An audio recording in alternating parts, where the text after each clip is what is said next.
Kansuubire nti mwasuze bulungi, kansuubire nti muli bulungi yonna eyo gye musinzira okubanga ate mugyekuumirako.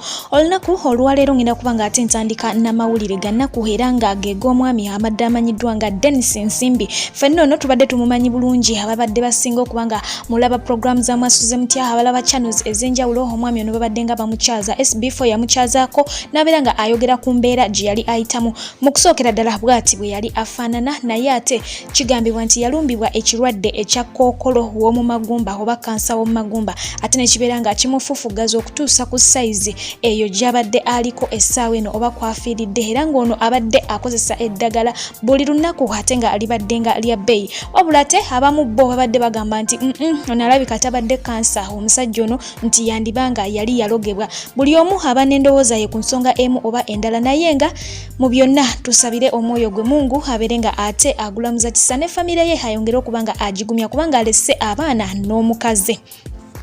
Okweyongerayo mu maaso n'amawulire gaffe era nga gano go gakyali gannaku. Gwalowooza nti struggle yawedde munange yandibanga ate etandika butandisi, anti ye omukulu amanyiddwa nga Swengere azannyira mu Swengere family ngono no munnakatemba ffenna gwe tumanyi obulungi ava mu kibuga Jinja. Kigambibwa nti akwatiddwa. Gwe Swengere ono azze amugoberera oba azze amwetegereza omusajja abadde mu struggle okuviira ddala we yatandika, era ng'ono bangi batandikako n'okumugamba nti ave mu byobufuzi ajja kufiira bwerere abeere nga ate asigala mu politics mugundi mu bya comedy we bamwagalira. Naye nga ye ng'omuntu Swengere teyeesimbawo ku ntebe yonna oba kubanga avuganya ku kifo kyonna, naye ye ng'omuntu awagira ekibiina kya NUP era nga die hard nnyo w'omukulu Robert Kyagulanyi Ssentamu. Awo nno wasinzira n'okubanga ate awagira mukwano gwe nfanfe gwazanya naye mu comedy amanyiddwa nga Kasolo Peter eyeesimbyewo ku ntebe ey'obwa meya wa Jinja.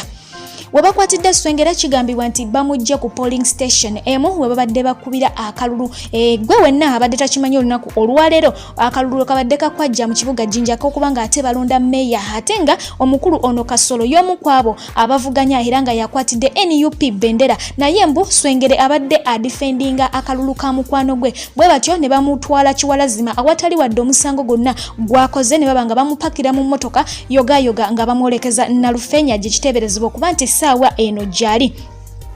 Mu mawulire ago gennyini kigambibwa nti omukulu amanyiddwa nga Justin Kasule Lumumba adumidde aba Electoral Commissioner babeere nga balangirira omukulu amanyiddwa nga Kanusu ono gwolabako n'amaaso go Kanusu Robert babeere nga bamulangirira nti yawangudde obwa meya mu kibuga Jinja. Naye nga abali ku sosi bennyini bagamba nti ono gwe bagamba abeere nga alangirirwa ye ali mu position nga yakuna, okitegeera ali mu position nga yakuna, naye ate bo gwe bagala abeere nga ate alangirirwa ku ntebe eyo ey'obwa meya wa Jinja. Politics ye bwatyo tatera kuba mwangu munange, ebiseera ebisinga kyoba osuubira si bwe kitera okugenda, ate bwe kituuka ku bantu ab'omulugube mu kintu kino bye mulonze muba mumaze ebiseera. Kyova olaba abantu abasinga awo we basinzira ne bagamba nti nze sitawaana sono na budde bwange kugenda kulonda, cause at the end of the day kimaliriza nga gwe yalonze oba gwe yakedde okubanga asimbira layini abeere nga ate amuwa akaluluke munange amaliriza nga takoze ki, tawangudde, ate oluusi omuntu oyo n'ayisibwa bubi. Nsonga ezo zezekyaya abantu kubanga omuntu gwe balaga nti gwe baagala bo ate si gwe babawa, n'obululu bwennyini ne bagatako okubanga ate babubulankanya. Katugende mu maaso n'amawulire gaffe munange. Ye mwana muwala amanyiddwa nga Namboze Aneti, ate nga gwe mumanyi nnyo nga Talia Oze abadde atukolera ku Uncut Kalakata wamu ne Zahara Toto wali ku NBS. Akalulu munange nno tekamuyisiza bulungi. Jjukira nti ono yajja bwa namunigina era nga akabonero ke yabadde ssaawa, naye ebintu tebyagenze bulungi. Kaakati lwaki mukuletedde olunaku olwaleero? Ye mukulu Edimeza ya nga bw'omumanyi avuddeyo bw'atyo n'atandika okubanga amukala Nakata ng'agamba mbu ensonga eyaviiriddeko Talia okubanga ate agwa mu kalulu kano kwe kubanga mbu akukusa bbaawe mbu lwaki amukukusa n'atamulaga nsi. Simanyi oba obuzibu meza yabusanzeewa naye ye bw'atyo bw'agambye n'amugamba mbu simanyi yafumbirwa mbega, simanyi yafumbirwa omusajja gw'atayagala, namwe lwaki mufumbirwa ng'abantu be mutaagala. Singa obadde ne bbaawo nga okuba campaign ng'otambula naye ng'omulaga abantu oba oli awo wandiwangudde. So ng'ate bo abamu bavuddeyo ne babeera nga bagamba Talia nti ensobi gye yakola kwe kubanga munange ajja bwannamunigina yandibadde yenyiga mu umbrella olw'ensonga nti bo daddy yabagamba nti woolaba umbrella tikinga. Akalulu ko bwe katyo munange kabaamu essanyu kabaamu n'amaziga naye gwe kikyofunye mu kikyoyizeemu sofa mu kalulu kano nga bw'olaba bwe katambudde tetuganye kalimu omuvuyo mungi naye kikyoyizeemu. Nze fifi kyenjizeemu nti ebiseera ebisinga bw'obaako ne opportunity empya gy'olaba nti egenda kuggulwawo mu bulamu bwo wano woobadde oba wooli kwatangawo bulungi nawo tosimulirangawo bisooto kubanga anytime gy'olaga biyinza okugaana mwana gwe ng'ate olina okubanga odda revansi. Okitegeera abantu bangi nnyo bw'abanga agenda funa akalimu akapya ng'ate alaba kasava ebiseera ebisinga wano waabadde atandika okweyisobi n'atandika okwebaddala kugamba n'abeerawo ng'alaba ng'agenda mu ggulu naye n'atamanya nti oluusi gy'agenda biyinza okugaana at the end of the day nga alina okudda wano waava. Mu bufunze tosambanga ddala kwolinyidde cause ekiseera ky'okukka wansi kijja kutuuka ng'ate tolina bwokka instead oba ogenda kwekuba nnume yakigo yogayoga ng'omenyese. Kanyongera kubanga ate nkutwala mu maaso n'amawulire gaffe gennyini gano getuliko wano ku Fifi Jegwe ate ne bakubanga osubscribing mukano subscribing obeere nga ate osoyungako obutereevu ddala ye omukulu Robert Kyagulanyi Ssentamu akyali muggalire era nga olunaku olwaleero ziweredde ddala ennaku 8 bweddu nga takkirizibwa kubanga yeetaya naye avuddeyo ku mikutu mugattabantu wali ku Twitter bw'atyo n'abeera nga ayisaawo obubaka bwe era nga agambye bw'ati. Yes, for standing and defeating General Museveni in an election which he resoundingly rigged, I am still under house arrest 8 days later.